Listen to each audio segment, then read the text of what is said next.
जय हिंद स्टूडेंट्स, स्वागत है आपका लर्निंग फोरम की तैयारी बोर्ड एग्जाम की सीरीज में। आज हम लोग करंट इलेक्ट्रिसिटी के लेक्चर वाइज आखिरी टॉपिक को पढ़ने वाले हैं, joules law of heating. Start करते हैं। होप ये सीरीज आपके लिए काफी हेल्पफुल होगी। अगर ये सीरीज आपको हेल्पफुल लग रही है तो प्लीज अपने दोस्तों के साथ भी इसको शेयर करें ताकि और लोगों को भी ये वीडियो पता चले और हम भी समझ सकें कि क्या रिस्पॉन्स है। आप कुछ और चीज करंट इलेक्ट्रिसिटी के बारे में जाननी हो तो आप वो भी कमेंट बॉक्स में बता सकते हैं। जूल्स लॉ ऑफ हीटिंग, कोई पर्टिकुलर ऑब्जेक्ट है, हम जानना चाहते हैं कि उसके पास कितनी इलेक्ट्रिकल एनर्जी कंज्यूम करेगा, क्या उसका वर्क है।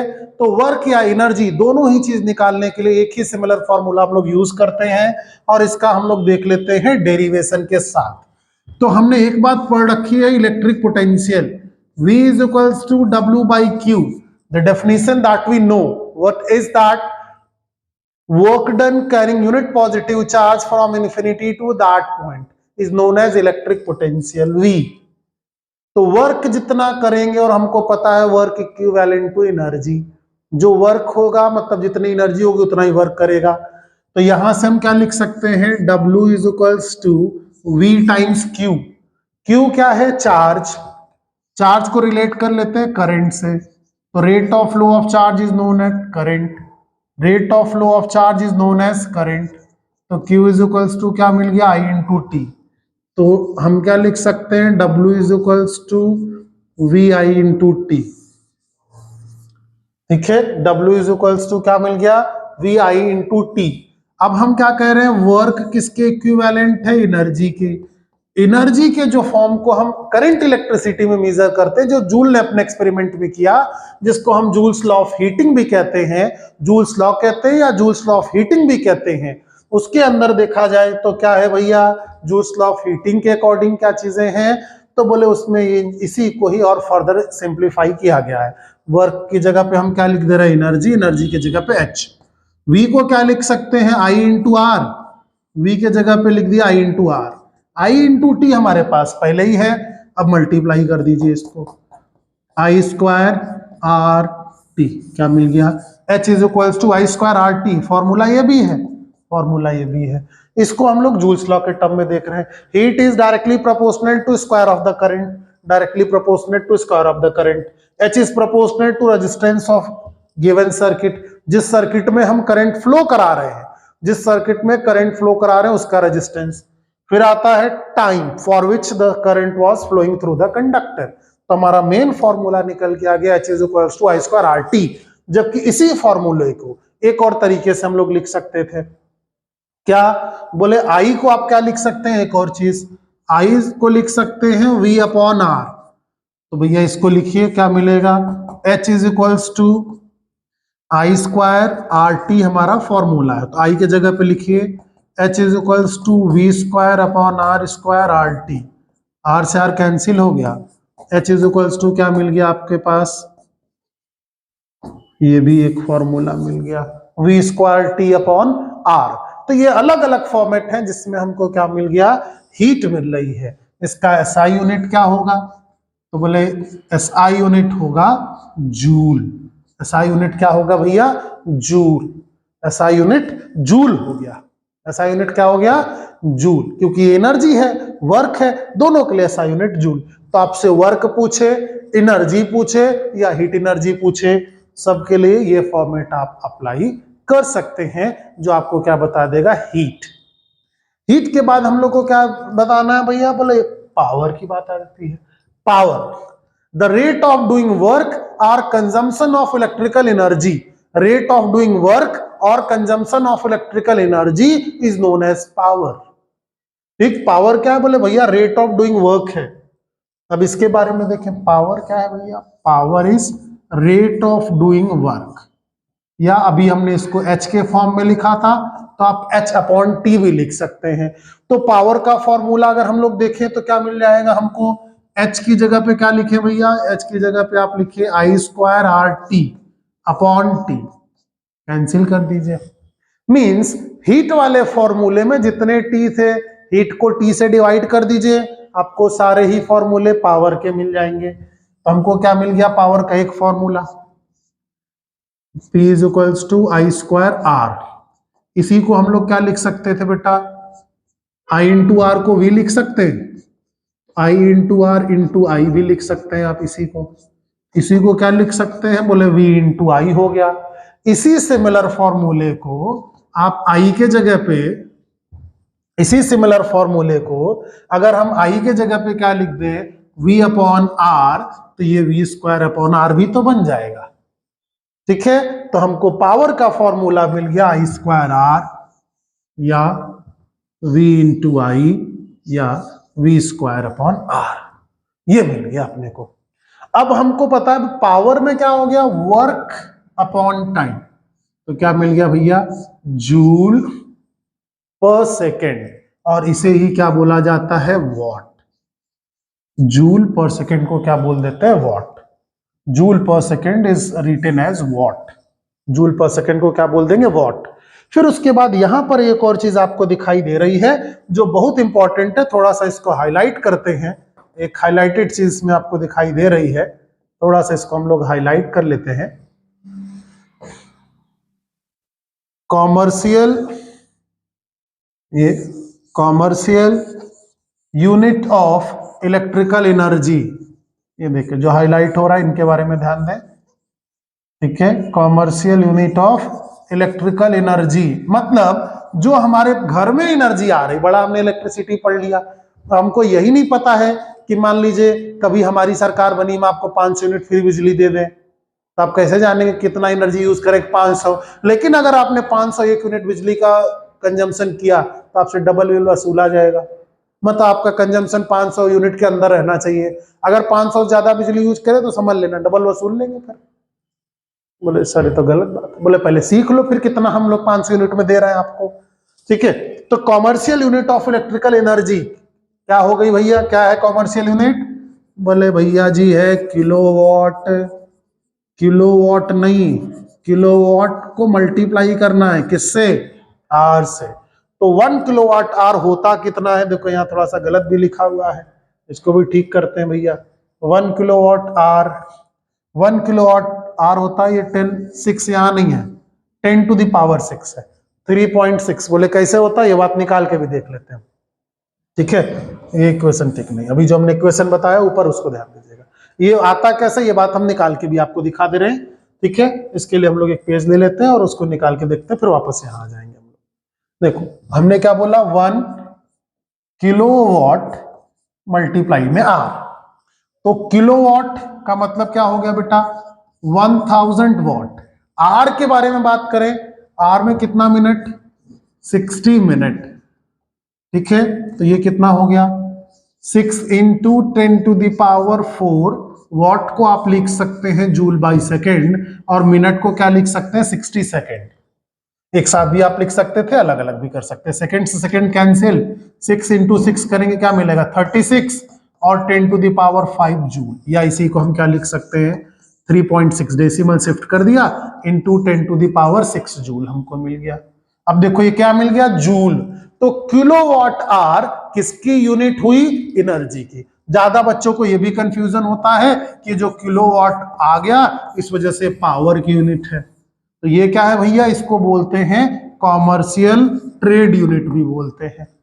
तो अगर हम आपको 1 यूनिट बिजली का बिल फ्री में दे रहे हैं तो आप 3.6 into 10 to the power 6 joule energy consume कर सकते हैं। और अगर हम आपको 10 यूनिट एनर्जी फ्री दे दें तो आप 36 into 10 to the power 6 joule of energy use कर सकते हैं।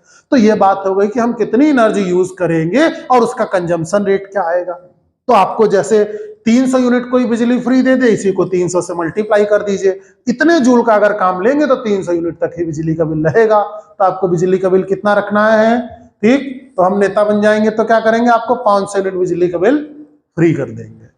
ठीक है, चलो भैया अब वापस आते हैं हम लोग अपने स्लाइड पे आ जाते हैं। तो जो हमारा स्लाइड कहता है भैया उसके थ्रू चलते हैं कि भैया commercial trade unit 3.6 into 10 to the power 6 joule है। ठीक, तो 1 किलोवाट को हमने क्या कर दिया भैया कि अगर 1 यूनिट बिजली का बिल, जैसे एसी है, एसी का जो पावर है अगर 1 किलोवाट है उसका पावर, उसको 1 घंटे चला दीजिए तो 1 ही घंटे में आपका 1 यूनिट आ जाएगा। 10 वाट का बल्ब है उसे जलाएंगे तो बोले उसको 100 घंटा जलाइए आप। ठीक, तो बोले 10 वाट है तो सॉरी 1000, 10 वाट है तो 10 वाट को कितना जलाइए, बोले 100 घंटा जलाएंगे। ठीक है, 10 वाट है, 100 घंटा में 1000 हो जाएगा। तो 10 वाट का बल्ब जो आजकल एलईडी आ रही है, 100 घंटा अगर जलाएंगे आप तो आपके लिए 1 यूनिट सफिशियंट है। ठीक है, तो 100 घंटा जलाने के लिए हमको कितना बिजली चाहिए, बोले 100 घंटा। एक एलईडी 10 वाट का जलाने के लिए कितना हो गया भैया, ये 1000 किलोवाट हो गया, 1000 वाट इंटू आर। तो किलोवाट में लिखेंगे तो क्या बोलेंगे, 1 किलोवाट आर हो गया, तो सिर्फ 1 यूनिट बिजली का बिल आएगा। इस तरीके से आप अपने घर का बिजली का बिल निकाल सकते हैं। कितना बल्ब पंखा कितना यूज कर रहे, वो वाट कितना घंटा यूज करते हैं, मल्टीप्लाई कर दीजिए, किलोवाट में चेंज कर दीजिए, आपको पता चल जाएगा। इसी से पता लगाते हैं कि हमारे मीटर की जो बिजली का बिल आ रहा है वो ठीक आ रहा है कि नहीं आ रहा। ठीक, उसे क्या कहते हैं, बोले जब ज्यादा आने लगता है तो हम क्या बोलते हैं कि मीटर जंप कर रहा है, मीटर की रीडिंग ठीक नहीं आ रहा, मीटर फास्ट है। ठीक, तो इससे आप क्या निकाल सकते हैं कि घर में हमारे जो इलेक्ट्रिसिटी आ रही है उसका कंजम्पशन कैसा है, उसका बिल कैसा है, वो निकाल सकते हैं। ठीक है, नहीं निकाल पा रहे हैं तो हम आपके लिए एक और हेल्प कर सकते हैं कि अगर आपको कोई क्वेश्चन ऐसा है जो नहीं बन पा रहा है या अपने घर में नहीं निकाल पा रहे हैं तो कमेंट बॉक्स में डिटेल सेंड करिएगा, हम जल्द से जल्द उसका आंसर आपको पोस्ट कर देंगे, ट्राई करेंगे। चलिए अब बात करते हैं कि घर के अंदर जो वायरिंग होती है, house hold electricity, domestic wiring कैसे करते हैं। तो डोमेस्टिक वायरिंग में एक बहुत जरूरी एलिमेंट है फ्यूज, जो आपको यहां पर दिख रहा है कि पहले एक पतला सा वायर जुड़ा हुआ है। तो इसमें हम आपकी सर्किट को कंप्लीट कर देते हैं। इसके अंदर अगर हम ऐसे सर्किट देखें तो यहाँ पर एक रेजिस्टेंस लगा रहेगा, यहाँ पर एक बैटरी लगी है, यहाँ पे एक स्विच लगा है और ये ऐसे जुड़ा रहता है, मतलब ये भी सर्किट के अंदर का ही एक पार्ट है। तो आप देखें कि यहाँ सर्किट में जानबूझकर कमजोर वायर लगा दिया गया। जैसे सर्किट को ऑन करेंगे, यहाँ से करंट फ्लो करेगा, करंट इसके पास आ जाएगा और इसके थ्रू करंट फ्लो करता रहेगा। तो ये जो करंट है, ये जो वायर है, वायर इसकी खास बात क्या है, बोले इसकी खास बात ये कि अगर इसको आपने ज्यादा हीट किया तो ये क्या करेगा, जैसे अभी कर रहा है, ज्यादा हीट हुआ टूट गया, ज्यादा हीट हुआ, यहां आप ध्यान से देखेंगे इस सर्कल के बीच में देखिए तो ज्यादा हीट होने पे टूट जा रहा है, जैसे ज्यादा हीट होगा वायर बीच से टूट जाएगा। तो हम क्या बोलेंगे कि जो हमारी सर्किट है वो फ्यूज हो गई, टूट गई बीच में से। तो टूटेगा कैसे, बोले इस वायर से पहले, बाद में टूटेगा, बोले पहले जब इधर टूट जाएगा तो क्यों हीट होगा, करंट ही जाना बंद हो जाएगा। जैसे टूट गया, करंट जाना बंद हो गया, हमारी सर्किट बच जाएगी। तो फ्यूज के बारे में जो सबसे पहला पॉइंट हम लिख सकते हैं कि ये है क्या, बोले ये एक सेफ्टी डिवाइस है। Fuse is a safety device. इसे सिंपल आपने ऐसा वायर हुक के टर्म में भी देखा होगा, ऐसे लगाते निकालते हैं, उसमें वायर अंदर बना रहता है, एक वो भी फॉर्म होता है। ठीक, ये सेफ्टी डिवाइस है। इसकी खास बात क्या है, ये जिस मटेरियल से बनाएंगे, ये जो मटेरियल, जिस मटेरियल का वायर बना रहे हैं, उसकी 2 खास बातें होनी जरूरी है। पहला, इसका लो मेल्टिंग पॉइंट, इसका लो मेल्टिंग पॉइंट, जो मटेरियल से बना रहे हैं उसका मेल्टिंग पॉइंट कम होना चाहिए। दूसरा और क्या होना चाहिए उसमें, लो मेल्टिंग पॉइंट के साथ में हाई रेजिस्टिविटी, हाई रेजिस्टिविटी। ये बोर्ड में पूछा गया है, ये पूछे गया, इंपॉर्टेंट क्वेश्चन है। ठीक, ये बहुत इंपॉर्टेंट पार्ट है फ्यूज का, ध्यान रखिएगा कि जब इसकी मेल्टिंग पॉइंट कम होगी, रेजिस्टिविटी हाई, हाई रेजिस्टिविटी से ज्यादा हीट होगा और लो मेल्टिंग पॉइंट की वजह से क्या हो जाएगा, ये ब्रेक हो जाएगा, टूट जाएगा। अब सिस्टम क्या कह रहा है, भैया इधर से इधर करंट फ्लो कर रहा है, ये टूट गया, टूट गया तो ये क्या करेगा, सर्किट को ब्रेक होने से बचा लेगा। और इसे हम हमेशा कैसे लगाते हैं, आप देखिए ये हमेशा कैसा लगाया जाएगा, सीरीज में। It is always connected in series combination. तो फ्यूज को हम कैसा लगाएंगे भैया, सीरीज में लगाएंगे फ्यूज को। अब बात आती है फ्यूज के एक और बड़े भाई आ गए हैं आज के टाइम पे, हम लोग उनको भी यूज करते हैं, उनके बारे में हम लोग थोड़ा सा देख लेते हैं। ठीक, अर्थिंग वायर, फ्यूज के एक और बड़े भाई हैं, उनके बारे में पहले डिस्कस कर लेते हैं, फिर उसके पास आते हैं एमसीबी। एमसीबी में क्या होता है, आप देखें कि एमसीबी में यहां से करंट आया, एक मैग्नेटिक फील्ड है जिसकी वजह से ये आपका इधर लगा हुआ बकल होल्ड रहता है। लेकिन जैसे ही इसमें करंट एक्सीड करेगा, ओवरलोडिंग होगी, इसकी मैग्नेटिक फील्ड देखो इसको क्या कर दे रही है, लॉक आउट कर दे रही है, मतलब आपका एमसीबी डाउन हो जाएगा। ठीक, मतलब एक्सेस करंट, ओवरलोडिंग, इसकी लिमिट से ज्यादा अगर करंट उसके थ्रू गया तो ये क्या करेगा, यहीं से आपका एमसीबी डाउन हो जाएगा। ये प्लेट मुड़ जाती है, हालांकि इसके इंटरनल स्ट्रक्चर एकदम ऐसे नहीं होते, ये सिंबॉलिक रिप्रेजेंटेशन आप देख रहे हैं, अंदर से और ज्यादा डिफरेंस ये दिखाई देता है। मतलब यहां पर कुल मिलाकर ये है कि ओवरलोडिंग हुआ तो ये प्लेट घूम जाएगी और हम क्या बोलेंगे जनरल लैंग्वेज में, एमसीबी गिर जाती है। एमसीबी गिर गया तो सर्किट ब्रेक हो गई, करंट जाना बंद हो गया। ठीक, तो ये क्या हो गया एमसीबी। एमसीबी का फुल फॉर्म होता है मिनिएचर सर्किट ब्रेकर। एमसीबी का फुल फॉर्म होता है मिनिएचर सर्किट ब्रेकर, मतलब सर्किट ब्रेक कर देता है। खास बात यह है कि हम फिर से ऑन करते हैं, फिर से ये चल देता है, इसकी वजह से कोई समस्या नहीं। देखो सर्किट में टच है, जैसे सर्किट ऑफ हो गई ऑफ हो जाएगा, फिर ऑन कर देंगे फिर ये टच हो जाएगा, फिर करंट आपका फ्लो करता ही रहेगा। ठीक है, चलो अब आते हैं अर्थिंग वायर। अर्थिंग वायर जिसपे एक शॉर्ट वीडियो भी आपके चैनल पे पड़ा हुआ आप देख सकते हैं। और ये जो हमको दिखाई दे रहा है कि अर्थिंग वायर के बिल्डिंग से हम क्या करते हैं भैया, एक अर्थिंग वायर हम लगा देंगे। तो बोले वो करेगा क्या, तो बोले हम क्या करेंगे भैया वहां से, बोले ग्राउंड जैसे यहां से है। ठीक, मान लेते हैं कि ये पूरा बोर्ड है भैया, आपको दिख रहा है डिजिटल बोर्ड है ये। इस डिजिटल बोर्ड में इसके स्क्रीन पे भी करंट आ सकता है। आंसर हाँ भैया, इसकी भी पॉसिबिलिटी है कि यहाँ पर करंट आ जाए। अब हम इसको टच कर रहे हैं, अब हमको अगर करंट लग गया तो दिक्कत हो जाएगी। तो हम क्या करते हैं कि जो मेटालिक सरफेस है, इसके जो भी चारों तरफ मेटालिक बॉडी है, उसमें एक वायर बांधेंगे और अर्थ तक पहुंचा देंगे। तो होगा क्या, बोले यहां पे जैसे देखें कि आपको दिख रहा है कि एक टोस्टर है और ये फॉल्टी है। फॉल्टी होने का मतलब क्या है कि भैया देखो इसको करंट मिल रहा है यहां से, इसके पास करंट, फॉल्टी होने की वजह से ये क्या करेगा भैया, यहां से करंट दे देगा। अब जो इसको टच कर रहा है, ये देखो एक निंजा हथौड़ी टाइप का आदमी है जिसने इसको टच कर लिया है ना। अभी निंजा हथौड़ी को करंट लग गया। अब हम क्या चाहते हैं कि निंजा हथौड़ी को करंट ना लगे, बचाएं इनको भाई साहब को। ठीक है, मतलब जो भी इनका नाम है भाई साहब का, श्रीमान जी, मिस्टर, ठीक, इनको करंट लग गया। करंट लग गया तो इनका टिकट कट सकता है, इनका टिकट बचाना है, कैसे बचाएं, तो बोले उसी के लिए होता है अर्थिंग। अब देखो कि इनके थ्रू ये करंट जा रहा है अर्थ में, बोले ये तो बात गड़बड़ है। तो हम क्या करें, बोले हम इनको क्या कर देते हैं, बोले यहां पर क्या रहेगा वोल्टेज ज्यादा, मान लो कि 220 वोल्ट है और यहां पर पोटेंशियल है 0। अब ये करंट आपके थ्रू अर्थ में जा रहा है। ठीक है, अब हम ऐसा चाहते नहीं कि हमारे थ्रू जाए, तो हम क्या कर दे इसमें, बोले हम कर देते हैं इसकी अर्थिंग। इसकी अर्थिंग कैसे करें, ये देखो एक ग्रीन वायर लगा दिया इसमें से। अब ये जो लीकेज है हम इसको अभी टच नहीं कर रहे हैं, इसमें से जाने देते हैं और ये अर्थिंग ऐसे घुमा करके ये देखो अर्थ में पहुंचा दिया। इसका पोटेंशियल 0 वोल्ट, अभी यहाँ कोई कनेक्ट नहीं है, ये 220 से कहां जा रहा है, 0 वोल्ट की तरफ। तो जो लीक होकर के करंट यहां आ रहा है, जो चार्ज सरफेस पे घूमता रहता, वो चार्ज कहां पहुंच गया, अर्थ में पहले ही पहुंच गया। ठीक, वो कहां पहुंच गया, अर्थ में। तो इसका सिंपल मतलब समझिए कि हमने टोस्टर पे यहां पर एक वायर बांधा और उसे कहां पहुंचा दिया, अर्थिंग कर दी। तो जो चार्ज यहां इसके ऊपर घूम रहे होते ढेर सारे, वो चार्ज कहां चले गए, बोले सब इस वायर से चले गए अर्थ में। तो हम इसको टच करेंगे तो ऊपर चार्ज रहेगा नहीं, तो हमको लगेगा क्या, बोले यार लगेगा भी तो बहुत कम लगेगा, तो हमारा जो जान है बच जाएगी, यहां से कम करंट जाएगा, इस वजह से अर्थिंग।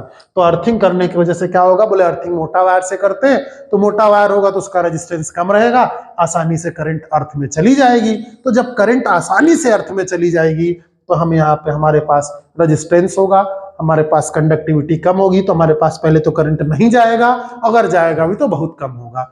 इस वजह से जो अर्थिंग वायर है, जो अर्थिंग है, इसे भी क्या बोलते हैं, ये भी क्या है भैया, ये क्या है, ये भी एक सेफ्टी डिवाइस है, ये भी सेफ्टी डिवाइस है। ठीक है, चलो आगे चलते हैं भैया, नेक्स्ट।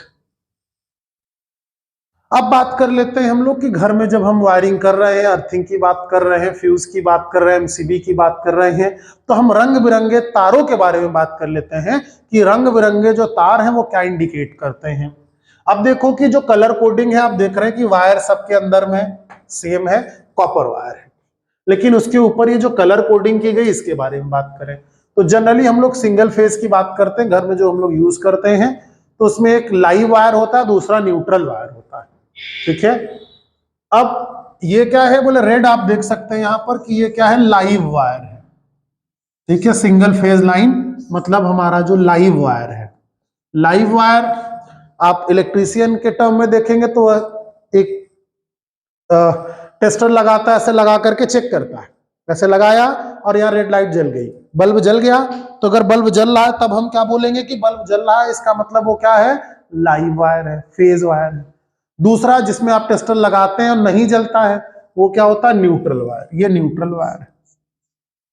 ठीक, तो ये हो गया हमारा ओल्ड कलर कोडिंग सिस्टम। और ये आपको दिख रहा है कि ये क्या है भैया, अर्थिंग। तो ग्रीन कलर वायर, जो अर्थिंग वायर अभी हम लोगों ने डिस्कस किया, वो ग्रीन कलर के वायर से हम लोग दिखाएंगे। तो पहला हो गया हमारे पास क्या, पहला बोले रेड वायर, ये क्या दिखाएगा, लाइफ। फिर ब्लैक न्यूट्रल और ग्रीन कलर क्या दिखाएगा हमको भैया, ग्रीन कलर दिखाएगा अर्थिंग वायर के लिए। अब ये क्या है, इंडियन कलर कोड है, लेकिन ये पुराना हो गया। पुराना वायर देखोगे तो आपको लाल और काला आपस में लिपटा हुआ तार दिखाई देगा, लाल काला आपस में लिपटा रहता था, वो चलता था। आपको यहाँ हम दिखा भी सकते हैं, एक वायर दो यहाँ रखा भी हुआ है, आप ये देखिए, आप यहाँ पे देखें एक बल्ब के साथ ही अरेंज है। और यहाँ पर आपको क्या दिख रहा है भैया, लाल काला वायर। तो लाल वाला लाइव वायर को रिप्रेजेंट कर रहा है और ब्लैक वाला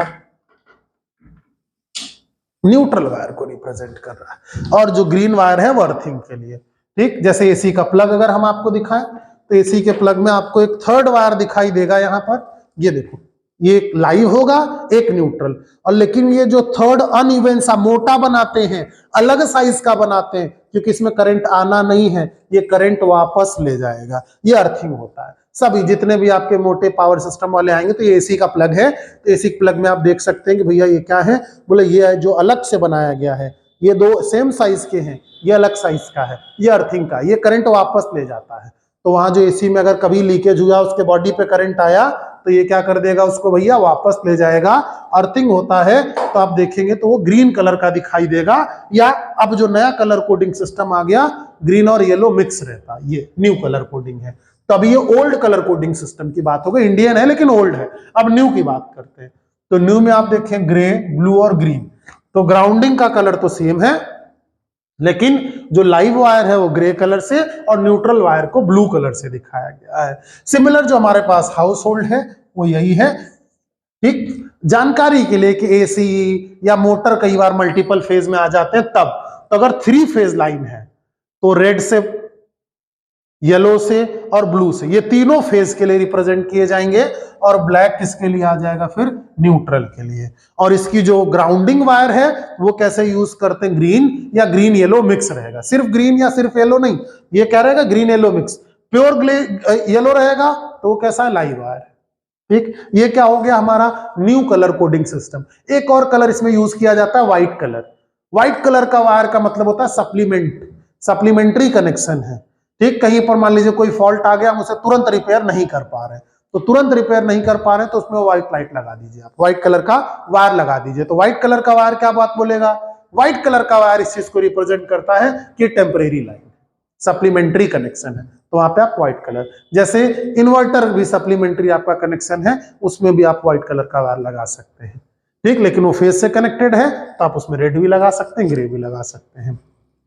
अब बात कर लेते हैं पावर ट्रांसमिशन सिस्टम। हमारे घर तक ये पावर आता कैसे है, कैसे आता है इसके बारे में देखा जाए तो सबसे पहला जहां पर पावर बनी, जहां पर पावर डेवलप हुई, उसे क्या बोला गया, उसे बोला गया भैया पावर प्लांट। क्या बोला जा रहा है, पावर प्लांट बोला जा रहा है। पावर प्लांट ये क्या है, बोले 12 किलोवाट का ये पोटेंशियल डेवलप कर रहा है। ठीक है, ठीक, 12 किलोवाट का डेवलप किया इसने। फिर उसने क्या कर दिया भैया, यहां पर अपने ट्रांसमिशन चेन में दिया। अब यहां पर जो ट्रांसफार्मर लगा हुआ है, ये ट्रांसफार्मर क्या करेगा, इस वोल्टेज को बढ़ाएगा। स्टेप अप ट्रांसफार्मर लगा है, ऐसा ट्रांसफार्मर जो इस वोल्टेज को बढ़ा देगा, और इसको क्या बोलेंगे, स्टेप अप। अब देखो यहां से 12 वोल्ट था और ये ट्रांसमिशन लाइन में आ गया, हाई वोल्टेज ट्रांसमिशन लाइंस। ये आप देखेंगे इसमें आपके पास शहरों के बाहर ग्रामीण अंचलों में आपको ये दिखाई देंगे, और यहां पर आप देखेंगे कि भैया ये जो आपके पास वायर है जिसमें बहुत ज्यादा करंट जाता है। बोले आपको कैसे पता बहुत ज्यादा जाता है, बोले इसमें छूने की जरूरत नहीं है, दूर से आप सुन सकते हैं, मैग्नेटिक इफेक्ट इतना आता है कि आप दूर से सुन के समझ जाएंगे इस चीज को। ये कितना हो गया, 400 किलोवाट। फिर आता है यहां से 400 किलोवाट, तो बोले इतना क्यों बढ़ा दिया, बोले हाई पोटेंशियल पे ट्रांसमिशन आसान होती है, और हाई पोटेंशियल पे जो ट्रांसमिशन हो रहा है किसका है, एसी करंट का, क्योंकि लॉन्ग ट्रांसमिशन में डीसी नहीं कर सकते हैं, डीसी में बहुत ज्यादा लॉस होगा, इसलिए जब हम ट्रांसमिशन की बात आती है तो हम अल्टरनेटिंग करंट ही ट्रांसमिट करते हैं। ये बात याद रखिएगा कि जो हम ट्रांसमिशन की बात कर रहे हैं ये कौन सा है, बोले अल्टरनेटिंग करंट है जिसको हम ट्रांसमिट कर रहे हैं। तो ये क्या हो गया, स्टेप अप ट्रांसफार्मर, और इधर से आप देख रहे हैं कि ये स्टेप अप होके 400 किलोवाट का ये यहां से भेज रहा है पावर, फिर स्टेप डाउन हो गया, कैसा हो गया, बोले स्टेप डाउन ट्रांसफार्मर, मतलब अब इसको लो करके हम आसानी से अपने गली मोहल्ले में घुमा रहे हैं। ठीक, तो यहां पर क्या करेंगे, बोले यहां कहां पहुंच गया आपके पास पावर हाउस, जो आपके पास लोकल पावर हाउस होता है। ठीक, पावर हाउस के बाद ये लोकल डिस्ट्रीब्यूशन के बाद ये पहुंच जाता है जो सबसे पास में आपके होता है, जिसको हम लोग बोलते हैं सब स्टेशन। ठीक, सब स्टेशन बोलते हैं, और सब स्टेशन को बोलते हैं, हिंदी में आप देखेंगे तो लिखा रहता है उप विद्युत गृह, जहां से आप कनेक्शन लेते हैं, बिजली का बिल जमा करते हैं। उसके बाद ये आपके घर के पास वाले लोकल ट्रांसफार्मर में पहुंच जाता है, घर के पास वाले लोकल ट्रांसफार्मर में पहुंच गया। लोकल ट्रांसफार्मर इसको कितना सप्लाई करता है, बोले ये जा रहा है 240 वोल्ट की सप्लाई कर देता है। लेकिन घर में हमको जो सप्लाई चाहिए वो कितना है भैया, तो बोले घर में हमारी जो इंडियन सप्लाई है वो 220 वोल्ट और 50 हर्ट्ज है। तो बोले रास्ते में भी रेजिस्टेंस आएगा, कुछ वोल्टेज वहां भी तो कम होगा, पोटेंशियल ड्रॉप होगा। इस तरीके से जो हमने इलेक्ट्रिसिटी बनाई वो ग्रिड सिस्टम से होते हुए, बड़े बड़े ट्रांसमिशन चैनल से होते हुए हमारे घर तक आती है। फिर भी इसका ट्रांसपोर्टेशन बाकी जो एनर्जी है उससे बहुत आसान होती है। इसकी वजह से इलेक्ट्रिसिटी आज के टाइम पर हमारे लिए most convenient form of energy है। ठीक, अब इस टॉपिक में आज के लिए फिलहाल इतना ही। Welcome to learning forum. आपके कोई भी डाउट्स हैं, अभी आपके पास ढेर सारे बैचेस नए स्टार्ट हो रहे हैं ऑफलाइन, आप लर्निंग फोरम प्रयागराज ब्रांच पे कांटेक्ट कर सकते हैं। कांटेक्ट नंबर आपको डिस्प्ले हो रहे हैं, वहां पे कांटेक्ट कर सकते हैं। डायरेक्ट आपको कोई अगर टॉपिक है, कोई डाउट पूछना है तो आप आके डाउट पूछ के भी जा सकते हैं। लर्निंग फोरम आपके सभी प्लेटफॉर्म पर हेल्प करने के लिए तैयार है। इस वीडियो के लिए फिलहाल इतना ही, आगे वीडियोस के लिए बने रहे लर्निंग फोरम के साथ। थैंक यू, जय हिंद।